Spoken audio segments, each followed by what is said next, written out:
course, big picture, PSG are fine, but goodness me, it must feel rotten. Are they? In that locker room at the moment.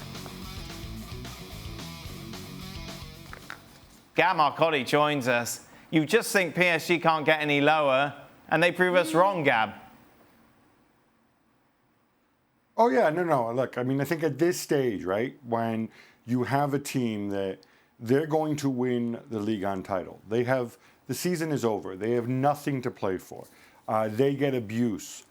There's almost nothing they can do. I mean, if they play their next game against whatever, Laval or Rennes, I have no idea who they're playing next, by the way. Even if they score 15, they'll still get booed. The fans are angry. You have to let the anger play out and start over in the summer. And, you know, maybe something that the owners might want to do is maybe start over now. If you are going to make changes at the top, you know, start asking questions. Do we want Leonardo to be in charge of the rebuild? Can we do things better? How do we need to change our strategy? Or you can keep doing what you did before and hope to get different results. You know, get Leonardo to go and bring in more high-priced veterans. You know, get him to bankroll that by selling Parisian talent. You can go ahead and try to do that. But I think right now, you know, the biggest work they can do is behind the scenes. What do the fans want, Gab?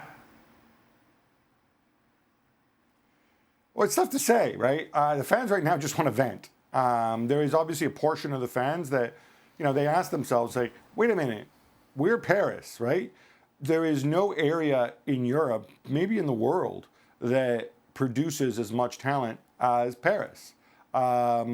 Why don't we focus on that? Why don't we focus on using our youth academy rather than just a source of money by selling off talents like Diaby, like Nkunku, and so on, to go and pay for Neymar's wages? Why don't we focus on that? We still have the ownership. We'll get some big signings and try to go and balance that out. There's some people who want to do that. Other people say, well, there's no point doing anything until Mbappe makes up his mind about whether he wants to stay or go.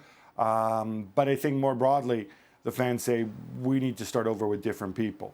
I think they realize they're not going to get rid of Nasser at the top of the club because effectively it's his employer who owns it, and because he also controls the TV rights via beIN Sport. He is one of the most powerful figures in the European game. But Leonardo, I'll be very surprised if he's back next season.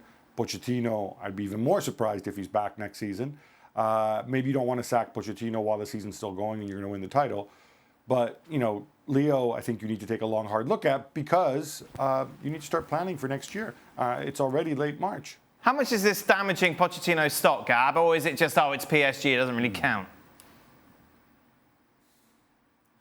I don't think it's helping. I think what we've discovered about Pochettino, which people already knew, is that if he goes out there, if he has a group of players who are disciplined, who are together for a long time, if he's given time to work, if they're willing to work hard for him, maybe because they're more blue-collar types, then he can do a phenomenal job. And he did a phenomenal job. What he did at Spurs was absolutely remarkable. But, you know, in that context, you've got Son, you've got Harry Kane, you've got Christian Eriksen, you've got people who, you know, if you tell them, go run through this wall, they'll run through this wall.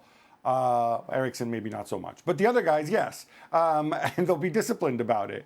Here, it's different. Here, you get into the mindset, well, I have generational players like Messi and Neymar.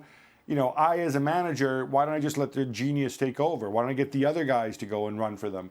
And it's a very, very difficult thing to do in the modern game, where I think it's really difficult for superstars to just be superstars. You know, to some degree, they all have to work off the ball. Some managers have a knack for handling them. I think historically, Carlo Ancelotti's done a pretty good job with superstars, balancing them out. I think you saw others be able to do that, Zidane as well.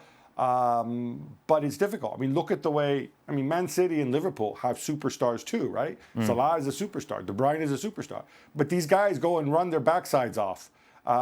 It's very, very difficult to go and not do that in the modern game and tell other people to do the running for Messi and Neymar. Very difficult. Don has assumed in some quarters that Pochettino will take over at Manchester United. Given what Gab said, making the fair point that obviously at Spurs you've got players who will run for a wall for you, isn't that the whole problem with United at the moment, that they don't have the players that are going to give you that sort of response? And can Pochettino deal with that?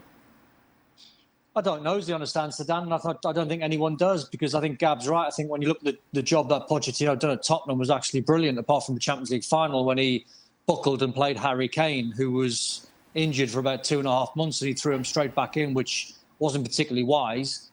And then you look at the job that he's doing at PSG, and you think, well, is all this good work getting sort of undone? You now throw him into a Man United scenario with the shambles that is Man United at boardroom level, and a lack of players where, like PSG, they want to put the miles in going forward, but reverse gear is absolutely terrible. So to me, it doesn't feel like a fit. The one man they should be going for, which I've said consistently, is Simeone. Now, whether they can get him or not is a whole different argument. But Pochettino in at United, in my opinion, is not really going to change too much. Thank you very much for watching ESPN FC on YouTube. For more highlights, analysis and exclusive content, be sure to subscribe.